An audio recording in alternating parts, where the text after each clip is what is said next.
This is your News Source Evening Bulletin for today, Monday, the 8th day of March in the year 2021.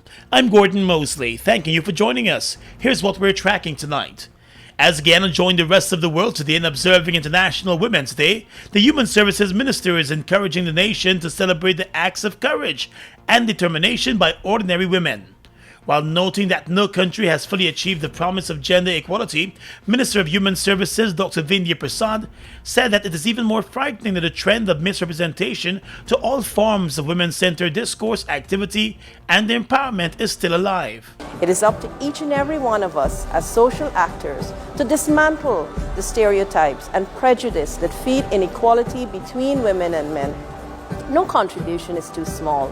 Gender equality between men and women does not mean that women and men have to become the same, but that their rights, responsibilities, and opportunities will not depend on whether they were born male or female. We also advance gender equity to create a world of fairness, of treatment for men and women according to their respective needs, rights, benefits, obligations, and opportunities. Prasad said it is unconscionable that about 1 in 3 women has experienced some form of physical or sexual violence in her lifetime. The Ministry of Human Services is committed to working with all partners to support and empower women and girls. We must continue to challenge the structural causes of women's oppression, discrimination, and marginalization so that our development goals or plan of actions related to gender equality and women's rights will be realized. Locally, the minister noted that the recent horrific attacks on women and children, including the elderly, must be condemned by all, and there must be a collective work to change a culture and attitudes in relation to violence against women. Violence against women and girls is one of the most egregious manifestations of gender inequalities, resulting in the violation of women's rights, and remains a systematic challenge in Guyana. The Ministry of Human Services and Social Security condemns the rapes and sexual abuse of women and girls, violence against and murder of young mothers at the hands of their husbands and partners. We are committed to working assiduously to curb violence against women and girls from the hinterland to our coastland, utilizing the Spotlight Initiative programs, the 914 hotline, the Survivors Advocacy Program, and newer programs that are impactful. This past weekend, the Human Services Ministry hosted a 2-day exhibition event to celebrate women in Guyana. More news coming up in just a moment. Guyana, we've been through it all. But as a people we have weathered every storm and risen to every challenge. Because it is the people of Guyana that gives it its strength. all the people, regardless of race, class, or religion. We are one people, one strength. And now is our time. A time to rise. Together, we rise.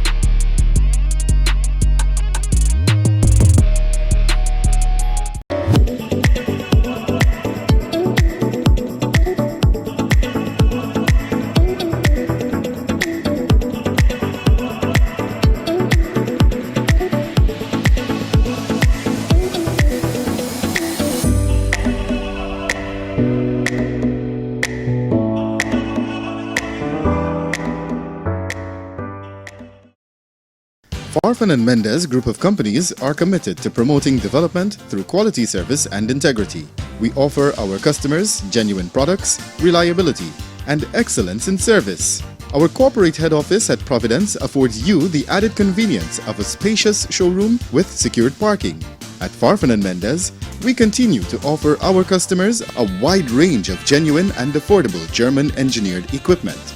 We also offer clean, green alternative energy solutions with our industry-leading brands of solar equipment. So, visit our new showroom at Providence and enjoy the service of our efficient and courteous staff.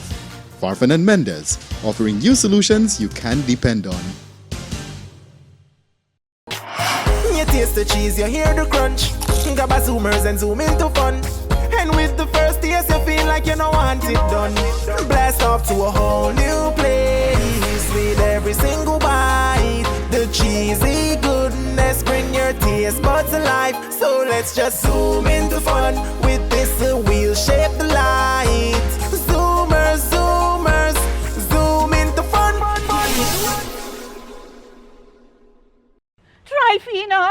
Oh, you could get yarning on today's pension day. I collect my pension and went to the market since the 23rd. Oh, you mean? I tell you, Levy switched to lodgement. Since me last book finished, I switched. Oh, you join up a lodge? Was this lodgement? The NIS lodgement system allows pensioners to get their pension into their bank account. The money is paid into the account by the 23rd of the month, so you could withdraw it whenever you like. So wait, I ain't got to join no long line. Why you ain't tell me before? Told you, Cleo. When you go to submit your life certificate, ask them for the allotment application form.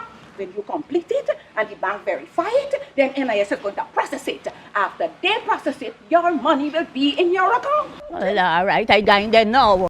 And don't forget, when you're carrying your life certificate, ask them for the lodgement application form.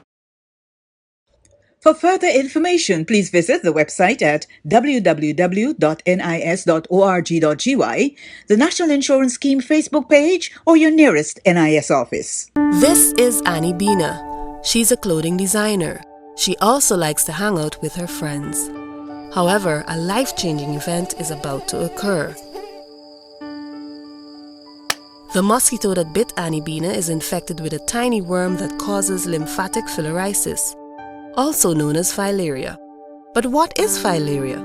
Filaria is a disease that affects a person's lymphatic system, causing legs, arms, breasts, or scrotum to swell and eventually remain in a swollen state that cannot go back to normal.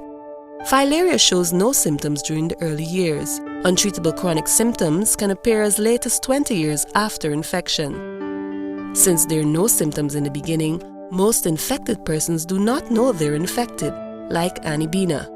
When the symptoms begin to appear, nothing will be able to make them disappear. Are you sure that you've not been infected like Annie Bina? What can you do then since you see no symptoms? Take your pills. Prevention is the best cure. A message from the Ministry of Health in collaboration with PAHO WHO.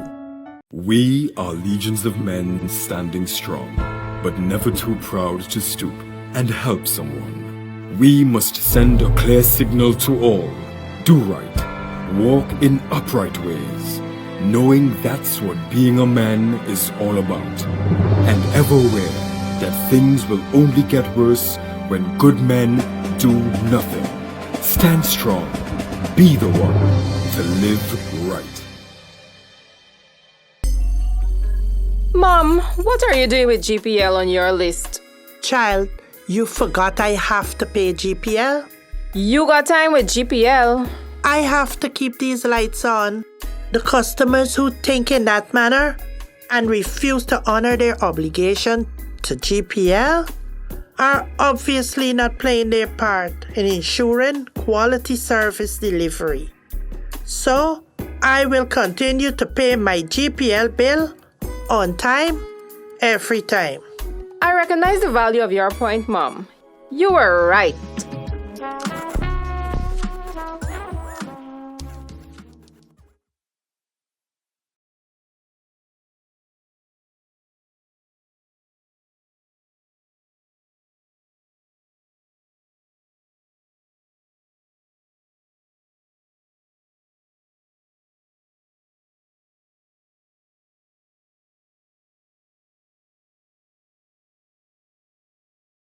Let's tell you now that the Guyana Bank for Trade and Industry Limited, GBTI, the Canadian High Commission, and Impressions Advertising are urging persons to do more in support of gender equality.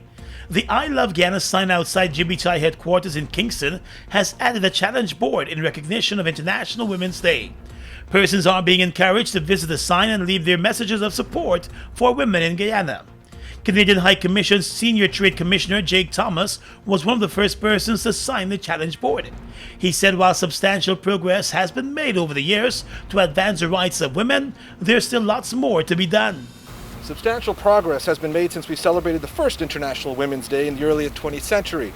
Women have the right to vote, to receive an education, possess improved access to healthcare, and more, women are contributing to decision-making processes and opportunities. This does not mean, however, that equality has been achieved. Challenges remain and much more needs to be done, especially during the COVID-19 pandemic. In spite of the many achievements for women in the world today, the United Nations has reported that in many countries, legal restrictions continue to affect women from accessing the same jobs and rights as men. The Canadian High Commission official noted that the Government of Canada will continue to be supportive of initiatives in Guyana and around the world that protect and support the rights of women. The Government of Canada has been a leader on the world stage in promoting empowerment and the full participation of women and girls in all aspects of society, and we remain steadfast in our defense of these rights, both in Canada and abroad. Overwhelming evidence shows that investing in gender equality and the empowerment of women and girls acts as a force multiplier on both development and commercial objectives. A representative of the Impressions company, Debbie Prasad, said there must be a united voice to support equality for women. A woman, Kamala Harris, being elected vice president. This is a demonstration that women have come a long way in shattering that adverbial glass ceiling, breaking stereotypes, and lead from the forefront. The acting chief executive officer at GBTI, James Foster, said a gender-balanced Guyana would make for a better Guyana. He believes that it is a challenge that everyone must rise to meet. The signboard will remain in place over the next few days. The People's National Congress Reform and the Alliance for Change, the two largest parties in the APNU-AFC coalition, have recommitted to the principles of gender equality in their International Women's Day messages. For its part, the PNC Reform said it is proud of having consistently championed women's causes for several decades since its presentation of the state paper on the equality of women in the National Assembly during International Women's Year in 1975. The party said while in government-initiated constitutional, legal, organizational, political, and social measures which have had a major impact on national development. It also said it is committed to advance the causes of women in the workplace. In a separate statement, the Alliance for Change said that while the women have made significant strides and progress in Guyana, there are still several challenges which affect women here.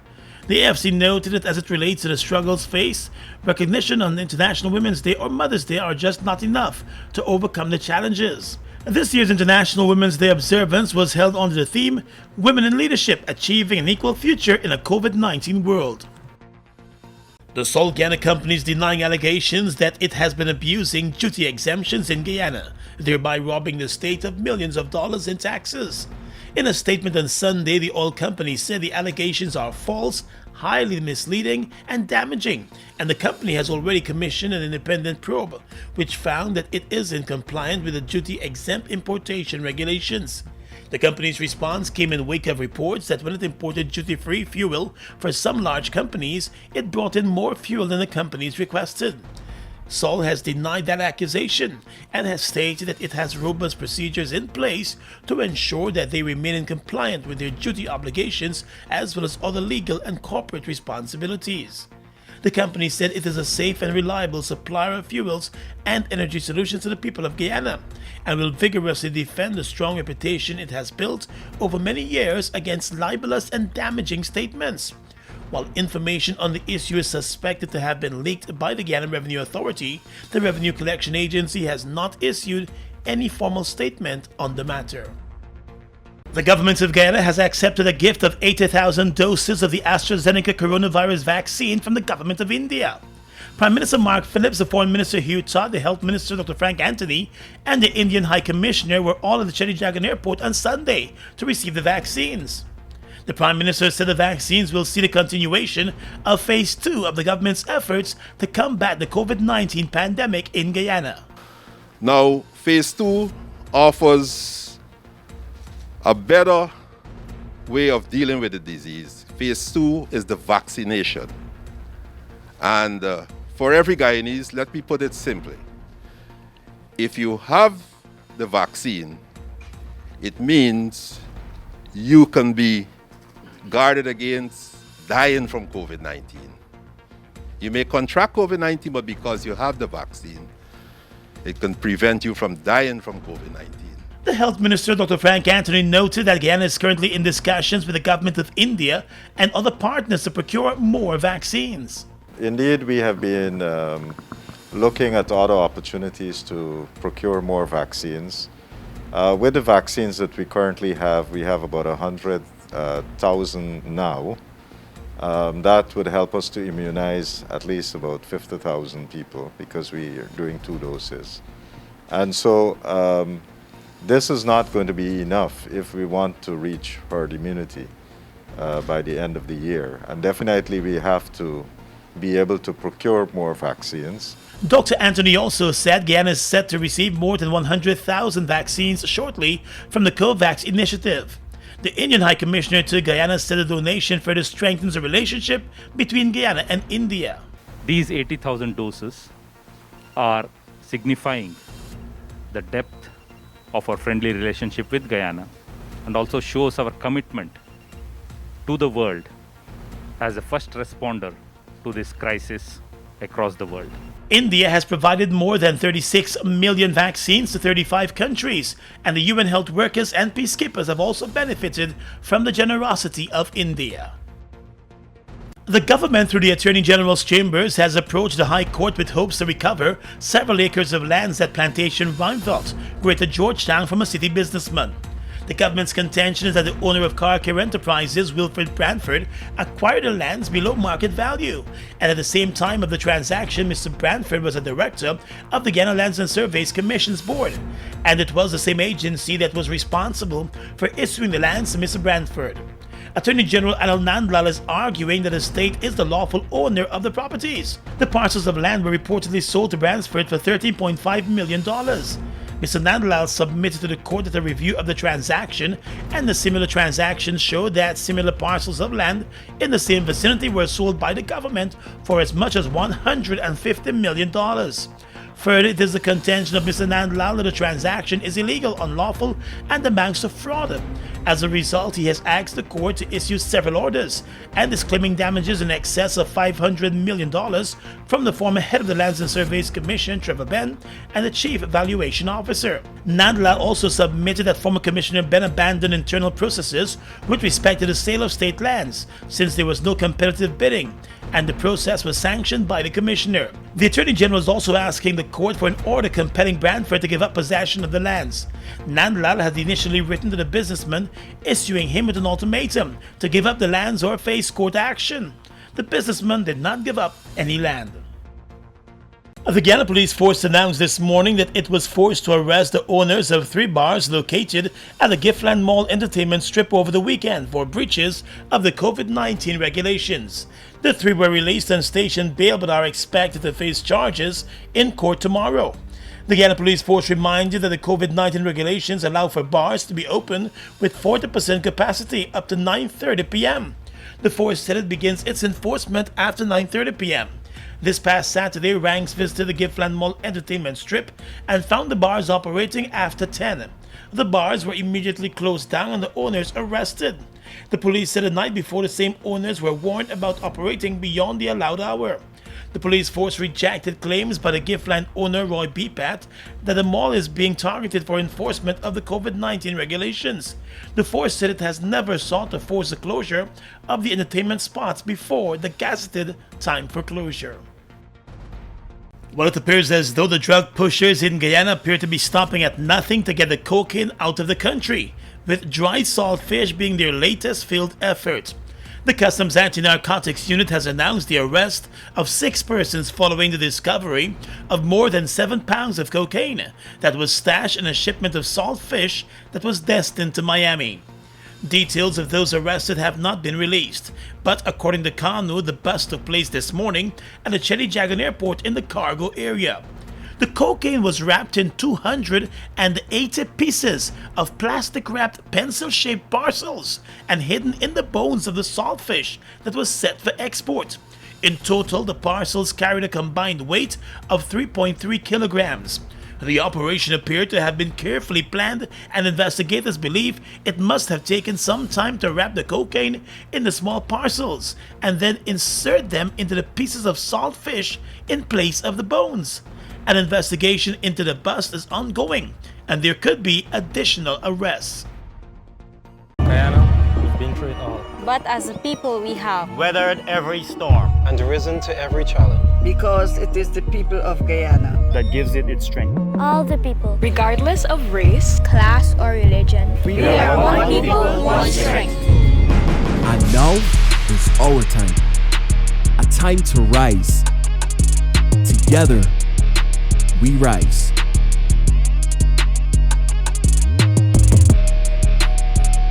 Fuel it up and drive, super 95. Tune up, fuel it up and drive, super 95. Tune up, protect your fuel system, boy. High mileage and performance, boy. Guy Oil Super 95 gasoline gives you more reasons to drive and is available at 56 service stations nationwide. For affordable price, high performance, and high mileage, choose Guy Oil's Super 95 gasoline. Fuel it up and drive. This is Annie Bina. She's a clothing designer. She also likes to hang out with her friends. However, a life-changing event is about to occur.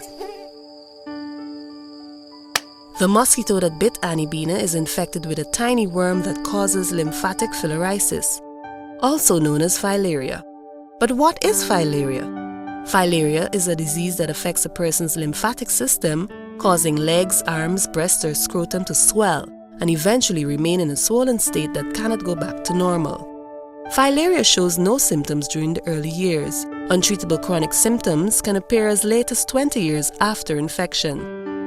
Since there are no symptoms in the beginning, most infected persons do not know they're infected, like Annie Bina. When the symptoms begin to appear, nothing will be able to make them disappear. Are you sure that you've not been infected like Annie Bina? What can you do then since you see no symptoms? Take your pills. Prevention is the best cure.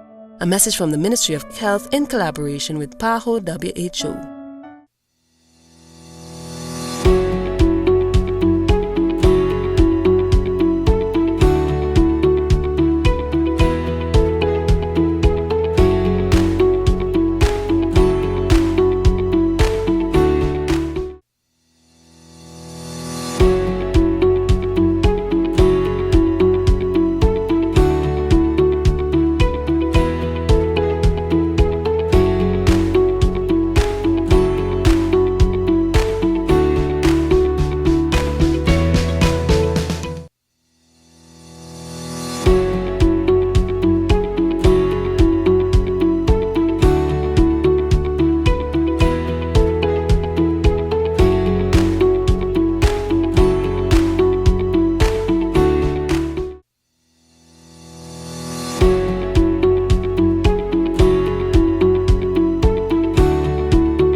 Due to the impacts of the global pandemic, COVID-19 across our nation, essential organizations like us have chosen to adopt innovative approaches to meet the emerging needs of our customers while protecting our employees. Here are some quick tips to make managing your GPL bill easier while we practice social distancing. To register for electronic billing, you can use the e-billing tab on your website. To access your bill balance, you can use 4 options: the website live chat at gpl.net, the online inquiry on our website under billing, SMS Freedom by texting your GPL reference number to 624-0400 or 608-8400, or call our call center at 226-2600. A message from the Guyana Power and Light Incorporated. Across the region right now, Venezuela's central bank has announced that it will be introducing a banknote worth 1 million bolivars in the coming days, as years of hyperinflation continue to batter the value of the crisis-stricken South American country's currency. The Reuters news agency reports that a new banknote will be worth just about 52 US cents at the current official exchange rate. Interannual inflation was running at more than 2,600% as of January, according to the central bank. The once prosperous OPEC nation's economy has been in a tailspin for the past 7 years, spurred by a collapse in oil prices that led to a drop in imports and a gaping fiscal deficit, prompting the central bank to print more bolivars. In addition to the 1 million bolivar banknote, the central bank said it will also introduce 200,000 and 500,000 bolivar banknotes to circulate alongside the 10,000, 20,000, and 50,000 bolivar notes that are currently in circulation. The president of Paraguay has sacked 3 of his ministers in response to violent protests over the government's handling of the coronavirus pandemic. President Mario Benitez said the ministers for Education, Women's Affairs and Civil Affairs were being replaced. The health minister resigned last Friday. Health workers say hospitals have run out of medicine to treat COVID-19 patients. Opposition parties want Mr. Abdo to resign and call new elections. They accuse his right-wing government of widespread corruption. Paraguay has registered more than 165,000 cases of COVID-19 and about 3,200 deaths. A steady rise in cases in recent weeks has brought the country's healthcare system to the brink of collapse. In addition, the rollout of vaccines has been slow, with the latest data showing that less than 0.1% of the population has received a vaccine. And finally tonight, international news. The U.S. Centers for Disease Control and Prevention has announced that fully vaccinated Americans can return to some sense of normalcy. Those who have received the required vaccines can visit with other vaccinated people and some unvaccinated people, according to the new guidelines. People are considered protected 2 weeks after they take the final dose of the vaccine, the CDC said. Over 30 million Americans have been fully vaccinated so far. Health officials announced the new safety guidelines at this morning's White House Coronavirus Task Force briefing. The recommendations say fully vaccinated Americans can meet indoors with other fully vaccinated people without masks or social distancing. Meeting indoors with unvaccinated people from a single household if they are at low risk for severe illness from the virus. And they can also skip testing or quarantine when exposed to COVID-19 unless symptoms appear. And that's your News Source Evening Bulletin for tonight. I'm Gordon Mosley reporting. Stay safe.